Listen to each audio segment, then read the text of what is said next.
ఇప్పుడు మనం ధ్యానం అనేది ధ్యానం లాభాలు ఎన్నో ఉన్నాయి. సో ధ్యానం లాభాలు ఎన్నో లాభాలు ఉన్నాయి. దాంట్లో లాభాలకు అనేటువంటిది ఎన్ని లాభాలు అనేది మన లెక్కలేదు ధ్యానం యొక్క లాభాలు. అయితే సో ధ్యానం శరణం గచ్చామి అని చెప్తాం. ధ్యానం శరణం గచ్చామి. సో అన్యదా శరణం నాస్తి అంటే ధ్యానం తప్ప ఇంకా ధ్యానమే శరణ్యం. అదొక్కటే మార్గం, ఏకైక మార్గం అని చెప్పుకోవాలి. సో దీని గురించి కొంత వివరాలు మీకు ఇస్తాను. సో మొట్టమొదటిగా ధ్యానం ఎందుకు చేయాలి, ధ్యానం చేస్తే మనకేమొస్తుంది? ఇక్కడ బాగా గుర్తుపెట్టుకోవాల్సింది, మన ప్రతి ఒక్కరు కూడా ఈ యొక్క నవీన ప్రపంచంలో ఇటీవల కాలంలో ఎక్కువగా ఒకటి భౌతిక సమస్యలు, భౌతిక అనారోగ్యాల నుంచి సఫర్ అవుతున్నారు.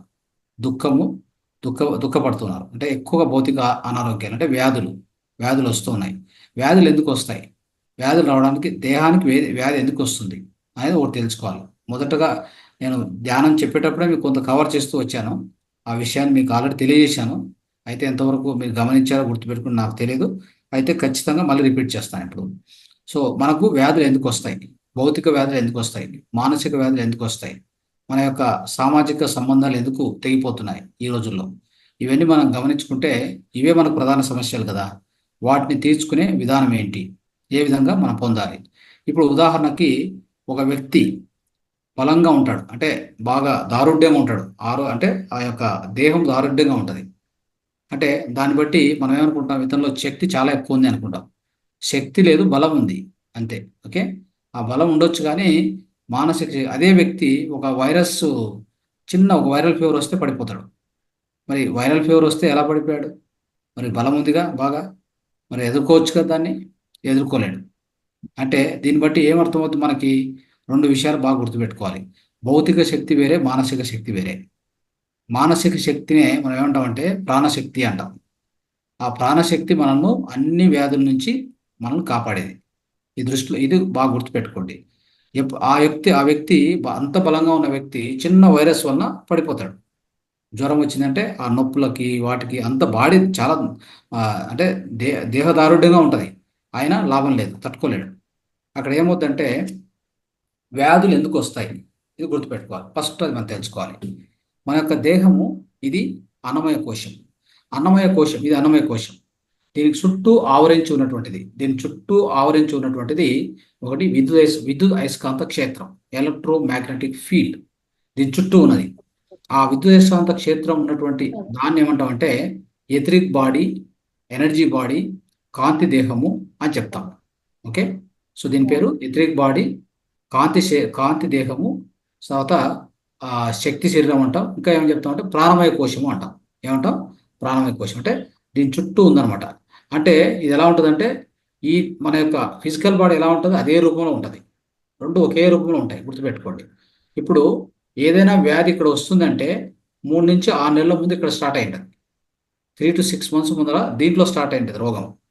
ఎట్లా అంటే దీంట్లో ఎలా అవుతుందంటే ఈ ప్రాణమయ కోశం ఉంది కదా, మీకు చక్రాలని చెప్పింటారు ఎవరైనా, చక్రాలని వింటారు అక్కడక్కడ. చక్రాలని ఇక్కడ ఉంటాయి, ఇక్కడ చక్రాలు ఉండేది, ఇక్కడ ఏముండవు. ఇక్కడ ఏముంటాయి చెప్పండి? ఎముకలు, ఎముకలు, మాంసం ముద్ద, అన్ని అవయవాలు ఇక్కడ ఉంటాయి. ఇది అన్నమయ కోశం కాబట్టి దీంట్లో ఉండేది అంతే. మరి దీనికి పవర్ ఎవరు ఇచ్చేది? దీనికి పవర్ ఎవరు ఇచ్చేది? ఇది ప్రాణమయ కోశం ఇస్తుంది. ఈ ప్రాణమయ కోశం లేకపోతే ఇది పనిచేయదు, ఒక్కరోజు కూడా పనిచేయదు, ఒక్క సెకండ్ కూడా పనిచేయదు. అర్థమైందా? ఈ ప్రాణమయ కోశం అనేటువంటి ఈ పవర్ లేకపోతే ఇది పడిపోతుంది. దీన్ని శవం అంటాం. ఇది ఇప్పుడు మన పేరుతో పిలుస్తారు. ఈ ప్రాణమయ కోశంలో ఉండే ఈ ప్రాణశక్తి పోయిందంటే ఇది పనిచేయదు, ఇది ఇప్పుడు శవం అయిపోతుంది. అట్లా అంటే ఈ ఈ యొక్క అన్నమయ కోశానికి పవర్ వచ్చేది, శక్తి వచ్చేది ఈ ప్రాణమయ కోశం నుంచే. అర్థం చేసుకోండి. ఫర్ ఎగ్జాంపుల్ ఒక బల్బు ఉంది. బల్బుకు శక్తి ఎక్కడి నుంచి వస్తుంది? మనం స్విచ్ చేస్తే కరెంట్ వస్తే, ఆ కరెంట్ వచ్చి బల్బులోకి పోతే అప్పుడు బల్బు వెలిగితే మనకేమనిపిస్తుంది? ఓ అక్కడ కరెంట్ ఉంది అని. అంటే బల్బు వెలుగుతుంది. బల్బు వెలగడం ద్వారా మనకేమనిపిస్తుంది? అక్కడ ఒక శక్తి ప్రవహిస్తుంది అని అర్థమవుతుంది. అంతే కదా. సో అదేవిధంగా మన దేహం పనిచేస్తుంది అంటే అక్కడ ఒక శక్తి ప్రవహిస్తుంది అని అర్థం. ఆ శక్తి ప్రాణశక్తి. ఆ ప్రాణశక్తి ఎక్కడ ఉంటుంది? దీంట్లో ఉంటుంది. ఎప్పుడైతే ఈ ప్రాణశక్తి ఇక్కడ ఉన్నటువంటి దీంట్లో 2,72,000 నాడులు ఉంటాయి. 2,72,000 నాడులు. ఆ నాడుల్లో ఎక్కడైనా కానీ బ్లాక్స్ వచ్చినాయి అనుకోండి, అంటే ఎనర్జీ బ్లాక్ క్రియేట్ అయింది అనుకోండి, ఎనర్జీ సరిగా ప్రవహించకపోతే అప్పుడు ఏమవుతుందంటే ఆ పర్టికులర్ నాడులు ఎక్కడ ప్రవహించలేదో దానికి సంబంధించిన అవయవం ఉంటుంది ఇక్కడ. ఈ ప్రాణశక్తి ఈ నాడి నుంచి ఈ దేహంలో ఉండే ఒక అవయవానికి వెళ్ళాలి. ఆ వెళ్ళడం లేదు, బ్లాక్ అయిపోయింది. అప్పుడు ఈ యొక్క దేహంలో ఉండే ఆ అవయవానికి రోగం వచ్చేస్తుంది. దాన్ని వ్యాధి అంటాం మనం. ఏమంటాం? వ్యాధి అంటాం.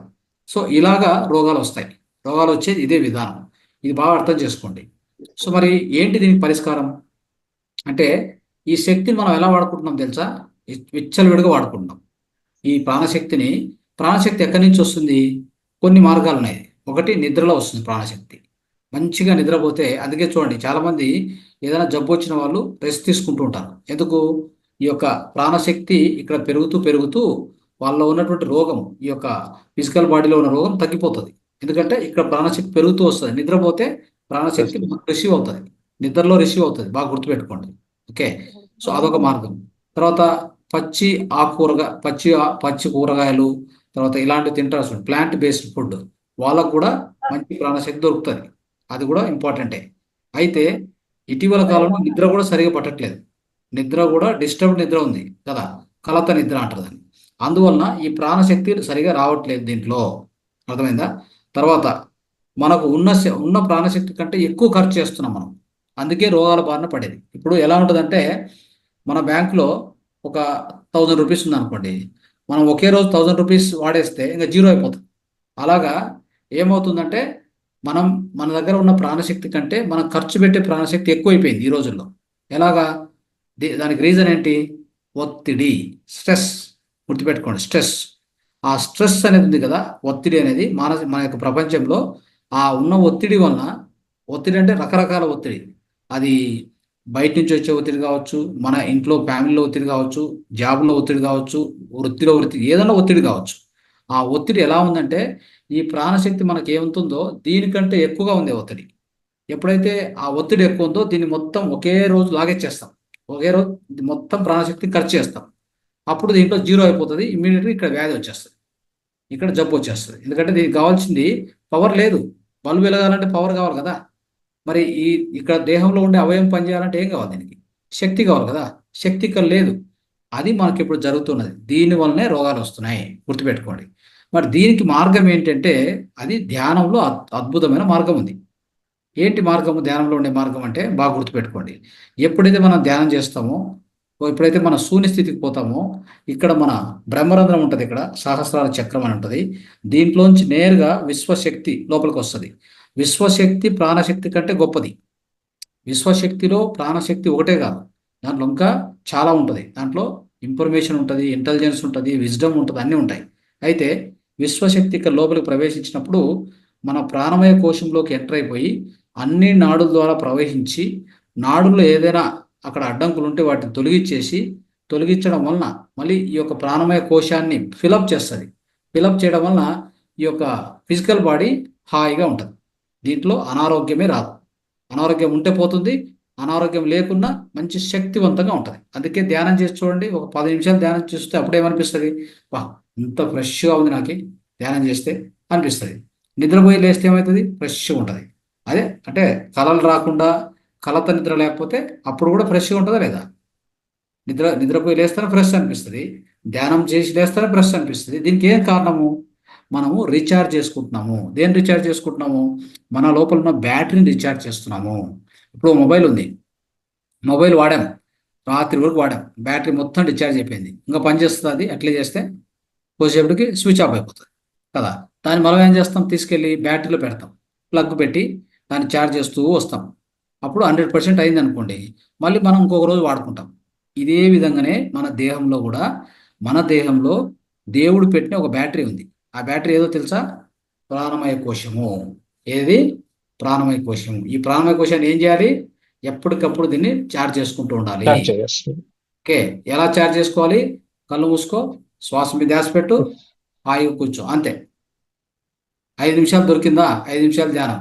10 నిమిషాలు దొరికిందా? 10 నిమిషాలు ధ్యానం. ఛార్జ్ చేసుకో. ఇప్పుడు మొబైల్ ఒక 5%లో ఉందనుకో, మనం ఏం చేస్తాం? తీసుకెళ్ళి కొద్దిసేపు ఛార్జ్లో పెడతాం.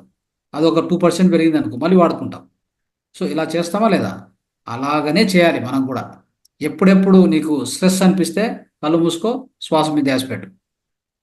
ఆటోమేటిక్గా మన లోపల ఉన్న బ్యాటరీ ఛార్జ్ అవుతూ ఉంటుంది అనమాట. అప్పుడు ఏమవుతుంది, ప్రాణమయ కోశంలో ప్రాణశక్తి పెరుగుతూ వస్తుంది. అప్పుడు ఏమవుతుంది, మనలో ఉన్న రోగాలు తగ్గిపోతాయి. రోగాలు ఉంటే వెళ్ళిపోతాయి. రోగాలు లేకుంటే కూడా శక్తివంతంగా ఉంటుంది దేహం, కాంతియుతంగా ఉంటుంది దేహం. అర్థం చేసుకోండి. ఇంతే ఉండేది టెక్నాలజీ. దీన్ని మెడిటేషన్ టెక్నాలజీ అంటాం మనం. ఓకే, ఇది ఒకటి. ధ్యానం చేయడానికి ధ్యానం చేయడానికి కారణం ఏంటి, ధ్యానం వల్ల లాభం ఏంటంటే ఇది ఒక అద్భుతమైన లాభం. గుర్తుపెట్టుకోండి. ఎప్పుడైతే మనలో శక్తి అద్భుతంగా ఉంటుందో ఇంకా మనకు ఏం లాభాలంటే ఇంకా చెప్పనలవి కాదు. మనం చేసే పనిలో నైపుణ్యం పెరుగుతుంది. మనలో ఉన్న అన్ని రోగాలు తొలగిపోతాయి. మనం ఇతరులతో సంబంధాలు పెరుగుతాయి. మెమరీ పవర్ పెరుగుతుంది. కాన్సన్ట్రేషన్ పెరుగుతుంది కదా. సో తర్వాత మనం ఏదైనా నెగిటివ్ ఆలోచన ఆగిపోతాయి. మనకున్న వేస్ట్ హ్యాబిట్స్ తగ్గిపోతాయి. ఓకే, తర్వాత ఏదే వర్క్ ఇచ్చినా కానీ ఆ వర్క్ను ఎంతో ఫాస్ట్గా, ఎంతో స్పీడ్గా, ఎంతో యాక్యురేట్గా, అంటే నైపుణ్యత యాక్యురేట్గా చేయగలుగుతాం. ఓకే, సో ఎలాంటి అంటే మనకి ఏమైనా వేస్ట్ఫుల్ హ్యాబిట్స్ ఉంటే అన్ని వెళ్ళిపోతాయి. ఇంకా ఎలాంటి కష్టమైన పని ఇచ్చినా కానీ అతి సులభంగా, అంటే అది తక్కువ టైంలో చేసేంత సామర్థ్యం మనకు వస్తుంది కదా. సో ఇవన్నీ కూడా ఎన్నో లాభాలు, ఈ ధ్యాన శక్తి నుంచి ఎన్నో లాభాలు. దాంతోపాటు మనం ఏం చేయాలి, ప్రతిరోజు జ్ఞానం పెంచుకుంటూ ఉండాలి. జ్ఞానం అనేది బుక్కులు చదివి సజ్జన సాంగత్యం చేస్తే అది కూడా జ్ఞానం మనతో, ధ్యానంతో పాటు జ్ఞానం కూడా పెరుగుతూ రావాలి. తర్వాత ధ్యానం చేసుకోవచ్చు. ఇప్పుడే మీకు చెప్పాను మొదటగా, ధ్యానము అంటే చూడండి, గుర్తుపెట్టుకోండి, మెడిటేషన్ అనేది ఇంగ్లీష్ వర్డ్. దానికి ఇంకో వర్డ్ ఉంది, ధ్యానము. ధ్యానం అంటే సాంస్క్రిట్ వర్డ్ ఇది. ఏం దాని అర్థం అంటే, ధ్యానం అంటే చూసుకోండి, ది ప్లస్ యానము. ది అంటే ఏంటి, సూక్ష్మ శరీర సముదాయము. యానం అంటే ఏంది, ప్రయాణము. అంటే ధ్యానంలో మనం కళ్ళు మూసుకొని కూర్చుంటే, మనం శూన్య స్థితికి పోతే మన లోపల నుంచి ఒక దేహం, అదని ఏమంటారంటే సూక్ష్మ శరీరం అంటాం, సూక్ష్మ దేహం అంటాం, ఆస్ట్రల్ బాడీ అంటాం, అది రిలీజ్ అవుతుంది. సో అది రిలీజ్ అయ్యి మన దేహం నుంచి బయటికి విడిపడి మన యొక్క, అంటే ఆ యొక్క లోకాలు, ఆత్మలోకాలు, అంటే ఉన్నత లోకాలకు వెళ్ళి అలా అక్కడంతా చక్కర్లు కొట్టి తిరిగి మళ్ళీ మన దేహంలోకి వచ్చి కూర్చుంటుంది. ఎప్పుడు మనకు మెలకు వచ్చినప్పుడు. అర్థమైందా, అంటే మనం ధ్యానం నుంచి లేచేటరికే అది వచ్చేస్తుంది వాపస్సు. దీన్ని సూక్ష్మ ప్రయాణం అంటాం, సూక్ష్మ శరీర ప్రయాణం అంటాం. ఇది ఏంటంటే ధ్యానంలో డీప్గా, ధ్యానం అంటే ఒక 41 రోజులు చేసి, ఇంకా అంటే మీకు ఏంటంటే పూర్వజన్మలో మీకు ఆల్రెడీ ఉంటే దీని పరిచయము తొందరగా వస్తుంది. లేదంటే ఒక 41 రోజులు ప్రతి ఒక్కరు సో నిత్యంగా ధ్యానం చేస్తూ పోతే 2 నుంచి 3 గంటలు ప్రతిరోజు చేస్తే సూక్ష్మ శరీర ప్రయాణం జరుగుతుంది. ఇది జరిగితే ఏంటి లాభం అంటే, గుర్తుపెట్టుకోండి, నేను ఎవరు అని అర్థమవుతుంది. ఇప్పుడు మనం ఎవరైనా క్వశ్చన్ అడిగితే ఏమంటాం, నా పేరు ఇది, నేను పలానా వాళ్ళ కొడుకును, ఈ ఊరు నాది అని చెప్తూ ఉంటాం. నేను ఇంజనీరు, నేను డాక్టర్ అని చెప్తాం కదా. అంటే ఈ దేహం ఒకటే నేను అనుకున్నాం ఇంతవరకు. ఈ దేహము, ఈ మనస్సు, ఈ రెండింటిని మనం గుర్తించుకున్నాం కదా. తర్వాత బుద్ధి అనేది ఒకటి ఉంది, దాన్ని కూడా మనకు సరిగా అర్థం కాదు, బుద్ధి అనేది ఒకటి ఉంది అనేది. అవునా కదా. బుద్ధి అంటే ఏం లేదు, మీరు ఇది కరెక్టా కాదా ఆ నిర్ణయం తీసుకునేది బుద్ధి. ఓకే, దాని తర్వాత మనస్సు అంటే ఏంటి, ఆలోచనల పుట్ట. ఎప్పుడు ఆలోచన చేస్తూనే ఉంటుంది. చెడు ఆలోచనలు, మంచి ఆలోచనలు, గొప్ప ఆలోచనలు, వేస్ట్ఫుల్ ఆలోచనలు, భయంకరమైన ఆలోచనలు అన్నీ చేస్తూ ఉంటుంది అది. దాంట్లో ఒకటి లేదు, అన్ని మిక్స్ కదా. అప్పుడు అది మనస్సు. సో ఈ దేహము కాదు, మనస్సు కాదు, బుద్ధి కాదు, మనం ఆత్మ అనేది ఎప్పుడు అర్థమవుతుందంటే, ఇప్పుడు అర్థమవుతుంది. ఎప్పుడు మీకు హాస్టల్ ప్రయాణం జరిగితే, హాస్టల్ దేహం మీలోంచి రిలీజ్ అయ్యి బయటికి పోయిందంటే అప్పుడు మీకు తెలుస్తుంది, ఓహో నాలో ఇంకోటి ఏదో ఉందే, నేను ఈ దేహం అనుకున్నాను ఇంతవరకు, నా పేరు సోన్సాన్ రమేష్ సురేష్ అనుకున్నాను, అది కాదు, మా పేరెంట్స్ వీళ్ళు కాదు, నా లోపల నుంచి ఏదో బయటకు వెళ్తుంది, అంటే నేను సంథింగ్ డిఫరెంట్, నాలో ఏదో ఉంది. అదే ఆ సూక్ష్మ శరీర ప్రయాణం జరిగినప్పుడు దాన్ని ఏమంటామంటే డి ప్లస్ యానం జరిగినప్పుడు, ధ్యానము అంటే అదే. అది జరిగినప్పుడు మీకేం తెలుస్తుంది అంటే, నేను ఎవరు అనే దానికి ఒక క్వశ్చన్కి ఆన్సర్ దొరుకుతుంది. ఇదే చివరి మీరు వెతికి పట్టుకోవాల్సింది ఒకటే. ఇది ఒక్కటి ఎప్పుడైతే మీకు తెలుస్తుందో, జరుగుతుందో, ఎవరెవరికి జరుగుతుందో వాళ్ళు మాస్టర్గా తయారవడం గ్యారంటీ. ఓకే, ఇంతే. సో ఇది ఒక్కటి జరిగిన తర్వాత మీలో ఎన్ని మార్పులు ఉంటాయంటే, ఆరోగ్యపరమైన మార్పులు, మానసికపరమైన మార్పులు అన్నీ కూడా సంభవిస్తాయి. ఇక ఏది మీరు ఆలోచించాల్సిన అవసరమే లేదు. మీకు ఏ క్వశ్చన్కి ఆన్సర్ కావాలో మీలోనే దొరుకుతుంది. మీ యొక్క ఇది అతి ముఖ్యమైన ధ్యానంలో గుర్తుపెట్టుకోండి. నెక్స్ట్ ఇంకోటి, మన లోపల ఏముంటాయంటే గుణాలు ఉంటాయి. గుణాలు మార్పిడికి ధ్యానం చేయాలి. ఏం గుణాలు, ఒకటి తామసిక గుణము, రజోగుణము, సాత్విక గుణము, శుద్ధ సాత్వికము, నిర్గుణం. ఈ 5 గుణాల్లో మొదటగా ఎన్నో జన్మలు తామసిక గుణంలో ఉంటాము. తర్వాత రజోగుణంకి వస్తాం కొన్ని జన్మలు. తర్వాత సాత్విక గుణంలో మనం జన్మ తీసుకుంటాము. పోతూ పోతూ శుద్ధ సాత్వికము, నిర్గుణం. నిర్గుణం అంటే ఒక బుద్ధుడు, ఒక జీసస్ క్రైస్టు, ఒక మహావీరుడు, వీళ్ళు నిర్గుణంలో ఉన్నవాళ్ళు. వాళ్ళు నిర్గుణంలోకి వచ్చారు కాబట్టి వాళ్ళు ఏమయ్యారు, ఎన్లైటన్మెంట్ పొందారు అని చెప్తూ ఉంటాం. అంటే బ్రహ్మజ్ఞాని అయ్యారు వాళ్ళు. అలాగా మనం కూడా ఈ తామసిక గుణాలని, రజోగుణాలని, ఈ సాత్విక గుణాలని మూడింటిని కూడా వీటిని పరివర్తనం చేసుకోవాలి, పెంచుకోవాలి, మార్చుకోవాలి అనుకుంటే అప్పుడు వీటిని అంటే ఒక బ్యాలెన్స్ షీట్లో పెట్టుకోవాలంటే మనం ఏం చేయాలి, నిత్యము ధ్యానం చేస్తూ ఉంటే ఈ యొక్క తామసిక గుణాలు రజస్సు గుణం అవుతాయి, రజోగుణాలు సాత్విక అవుతాయి, సాత్విక గుణాలు శుద్ధ సాత్విక అవుతాయి. ఇది మెయిన్ ఇంపార్టెంట్ పాయింట్. ధ్యానం చేయడానికి ఇంకొక కారణం ఇది ఒకటి. అర్థమైందా? ఇప్పుడు తామసిక గుణం అంటే ఏంది? లేజినెస్, ఏది ఇంట్రెస్ట్ లేదు, ఏది కూడా ఇంట్రెస్ట్ లేదు. అంటే లేజినెస్, మందతనము కదా, ఎప్పుడు కూడా ఇంకొకరిని మోసం చేయాలి, ఇంకా ఇలాంటి లక్షణాలు ఎక్కువ ఉంటాయి వాళ్ళలో. అదే రజోగుణం అంటే ఏంటి? లీడర్షిప్ ఉంటుంది, అగ్రెసివ్గా ఉంటారు వాళ్ళు, ఎవరి మాట వినరు, వాళ్ళు చెప్పింది అందరు వినాలి, ఇలాంటి లక్షణాలు ఎక్కువగా ఉంటాయి రజోగుణాలు అంటే. సో దాని నుంచి నెక్స్ట్ సాత్విక గుణం అంటే ఏంటి? సాత్వికంగా, శాంతంగా, ప్రేమయుతంగా ఇలా ఉంటారు వాళ్ళు. అయితే వాళ్ళకి ధ్యానం తెలియదు. ధ్యానం ధ్యా ధ్యానం కావాలి అంటే ఇక్కడ సాత్విక గుణంలో శుద్ధ శాకాహారి అవుతారు ఖచ్చితంగా. ఇక దాని నుంచి కూడా వాటన్ని అలాంటి గుణాల నుంచి కూడా ఇంకా పెంచుకొని ధ్యానం చేస్తూ కూడా ఉండాలంటే శుద్ధ సాత్వికానికి కావాలి. శుద్ధ సాత్వికానికి వస్తే అప్పుడు ధ్యానం మనలో మొదలవుతుంది. ఆ తర్వాత ధ్యానం చేస్తూ చేస్తూ పోగా, ఓ నాలో ఏమీ లేదు, నేనే ఒక ఆత్మ అని తెలుసుకున్నప్పుడు, నేను ఆత్మస్వరూపుని అని తెలుసుకున్నప్పుడు అప్పుడు నిర్గుణం వచ్చేస్తుంది. నిర్గుణం అంటే ఏంటి? ఏ గుణము లేదు, నిర్గుణం. ఓకే, అది మనం పొందవలసినటువంటి లాస్ట్ స్టేట్. ఇది చేయాలంటే దీనికి ధ్యానమే ప్రయాణం. ధ్యాన ప్రయాణం జరుగుతూనే ఉండాలి నిరంతరం. ఈ జన్మలో, వచ్చే జన్మలో ఎన్ని జన్మలు ఉంటే అన్ని జన్మలు చేస్తూనే ఉండాలి. ఓకే, ఇది. ఇంకోటి ఏంటంటే మనలో అరిషడ్ వర్గాలు ఉన్నాయి. వీటిని బ్యాలెన్స్గా పెట్టుకోకపోతే ఖచ్చితంగా మనలో ఆ యొక్క ఆధ్యాత్మిక అభివృద్ధి జరగదు. అరిషడ్ వర్గాలు అంటే ఏంటి? కామ, క్రోధ, మోహ, లోభ, మద, మాత్సర్య కదా. ఇవన్నీ మనకు తెలుసు. అంటే ఈ కామం ఎక్కువ, ఎన్నో కోరికలు, అనవసరమైన కోరికలు. ఒక కారు ఉంటే పర్వాలే, 4 కార్లు కావాలి. అర్థమైందా? అది అనవసరమైన కోరికనే కదా.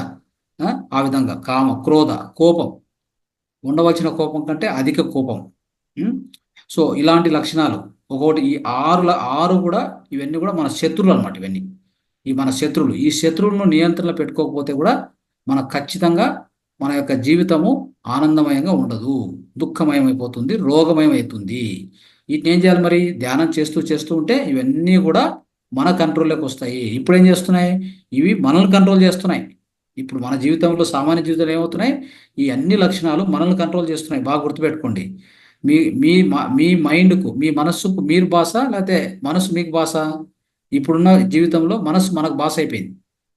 అంటే ఆత్మ మనసు చెప్పేది వినాల్సి వస్తుంది. అలాంటి పరిస్థితికి వచ్చేసాం మనం. అలా కాదు ఉండాల్సింది. మన ఆత్మ మన మనస్సుకు బాస్ ఎప్పుడు కూడా. ఆత్మ సుపీరియరు, మనస్సు సర్వెంట్. ఈ స్థితికి మనం తీసుకురావాలంటే ఏం చేయాలి? ధ్యానంలో మాత్రం సాధ్యమవుతుంది అది. ధ్యానం చేయంగా you become master you become a master of your mind. You will become master of your life also. Okay, అది మనకు సాధ్యమయ్యేది. ఈ యొక్క అరిషడ్ వర్గాలను నియంత్రణలో పెట్టుకోవాలి. అవి ఉండకూడదని చెప్పట్లా, కోరికలే ఉండకూడదు, సో ఎలాంటి మోహాలు అని చెప్పట్లా, ఉంచుకోవాలి. అయితే నియంత్రణలో పెట్టుకోవాలి. నియంత్రణ అంటే దాని లిమిట్లో, కంట్రోల్లో పెట్టుకోవాలి. దానికి మనకు ధ్యాన శక్తి, మన యొక్క జ్ఞానము అత్యంతంగా పనిచేస్తుంది అన్నమాట. అందుకే నిరంతరం ధ్యానం చేయాలి. ఇంకా మూడోది మన పూర్వజన్మ కర్మలు. ఇవి మనకు పెద్ద అవరోధాలు చెప్పాలంటే. మనకు ఈ రోజుల్లో నాకు క్యాన్సర్ వచ్చింది, బీపీ వచ్చింది, షుగర్ వచ్చింది, వాడు మోసం చేశాడు, వీడు వచ్చి కొట్టాడు, నా దగ్గర దొంగలు ఇచ్చాడు, ఏమన్నా చెప్పండి, అన్నిటికీ కారణం ఒకే ఒక మూల కారణం మీ యొక్క పూర్వజన్మ కర్మలు. మరి వీటికి పరిష్కారం ఏంటి? వీటిని ఏం చేయాలి? ధ్యానం చేస్తే తొలుగుతాయా? ఖచ్చితంగా తొలుగుతాయి. ధ్యానమే దీనికి మూలమైనటువంటి సిద్ధాంతం. ఆ ధ్యానం అనేటువంటి దాన్ని మనం ఫాలో అయితే ఈ యొక్క చూడండి, ఈ పూర్వజన్మ కర్మ, అదే చెప్తారు, పూర్వజన్మ కర్మ కృతం పాపం వ్యాధి రూపేణ పీడ్యతే. అంటే ఇప్పుడున్న వ్యాధులు, రోగాలు, కష్టాలు, బాధలు ఎన్ని కూడా మనకు కలుగుతున్నాయంటే అదంతా కూడా పూర్వజన్మలో మనం చేసుకున్న కర్మలు. మనం అనుకోవచ్చు, చెప్పుకోవచ్చు ఎన్ని కారణాలైనా, వాడు కారణం, వీడు కారణం, ఇది కారణం, అది కారణం అని. ఇవన్నీ కూడా కాదు. అవన్నీ కూడా చెప్పుకోవడానికి మాత్రం పనికొస్తాయి. నిజమైన కారణం ఏంటంటే మీ పూర్వజన్మలో మీరు వాళ్ళకి అలా చేసి ఉంటే వాళ్ళు ఇప్పుడు మీకే వచ్చి ఇలా చేస్తారు. ఈ జ్ఞానం మీకు ఎప్పుడైతే కలుగుతుందో అప్పుడు మీరు ఏం చేస్తారంటే స్వీకార భావనానికి వస్తారు. యాక్సెప్టెన్స్. యాక్సెప్టెన్స్ అంటే ఏంటి? ఉన్నది ఉన్నట్టుగా స్వీకరించడము. ఆ స్థితికి మనం చేరుకోవాలి మిత్రులారా. సో అది ధ్యానంలో ధ్యానం వచ్చినప్పుడు సాధ్యమవుతుంది. అయితే ఈ పూర్వజన్మ కర్మలు తొలగించుకుంటే మనకు వ్యాధులు తొలగిపోతాయి. క్యాన్సర్ వచ్చింది. క్యాన్సర్ ఎందుకు వచ్చింది? ఖచ్చితంగా మన పూర్వజన్మలో ఒక అత్యంత భయానకరమ కర్మ చేసి ఉంటాం కాబట్టి ఇప్పుడు క్యాన్సర్ వస్తుంది. ఒకే ఇంట్లో నలుగురు ఉంటే ఒకరు ఆరోగ్యంగా ఉంటారు, అనారోగ్యంగా ఉంటారు, ఒకరి అద్భుతంగా ఉంటారు. ఎలా సాధ్యమవుతుంది అంటే ఈయన కర్మలు ఆయన కర్మలు ఒకటి కాదు. నీ జీవితం వేరే, ఆయన జీవితం వేరే. అర్థమైందా? హస్బెండ్ వైఫే కావచ్చు, నీ కర్మలు వేరే, వాళ్ళ కర్మలు వేరే. సో అందుకని ఒకరికి ఆరోగ్యం ఉంటే మన ఆరోగ్యం ఉంటుంది. ఇలా జరుగుతుంది కాబట్టి మన కర్మలు మనం సరి చేసుకోవాలంటే ఏం చేయాలి? ధ్యాన శక్తి పెంచుకొని అన్ని కర్మలు ఎక్కడ ఉంటాయి తెలుసా? కారణ శరీరంలో ఉంటాయి. ఇక్కడ కారణ శరీరం. కారణ శరీరం అంటే నేను ఇప్పుడు కొన్ని శరీరాలు చెప్పాను మీకు. ఏం చెప్పాను? అన్నమయ కోశం, ప్రాణమయ కోశం, సూక్ష్మ శరీరం చెప్పాను. 3 చెప్పాను. దీనిపైన ఉండేది కారణ శరీరం.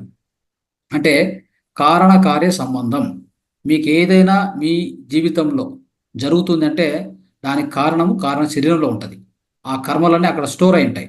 వాటిని తొలగించాలి, వాటిని నిర్మూలించాలంటే ధ్యానం చేస్తూ చేస్తూ పోతే ఏమవుతుందంటే ఈ కారణ శరీరం అంటే కూడా ఇంకా మీకు భౌతికంగా అర్థం చేసుకోవాలని డిఎన్ఏ తెలుసా మీకు? డిఎన్ఏ ఆర్ఎన్ఏ దాని లోపల ఉంటాయి ఇవన్నీ ఇన్ఫర్మేషన్ అని అక్కడ ఉంటుంది.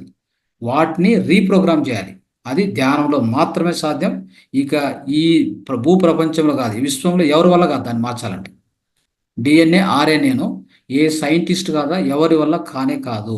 అయితే ఒక ధ్యానం వలన దాని లోపల ఉన్న ఆ ఇన్ఫర్మేషన్ డిఎన్ఏ ఆర్ఎన్ఏలో స్టోర్ అయినటువంటి ఈ కర్మలు ఉంటాయి చూడండి, వీటన్నిటిని రూపుమాపొచ్చు, వైపౌట్ చేయొచ్చు, అంటే తొలగించవచ్చు అనమాట. అంత అద్భుత శక్తి ధ్యానానికి ఉంది.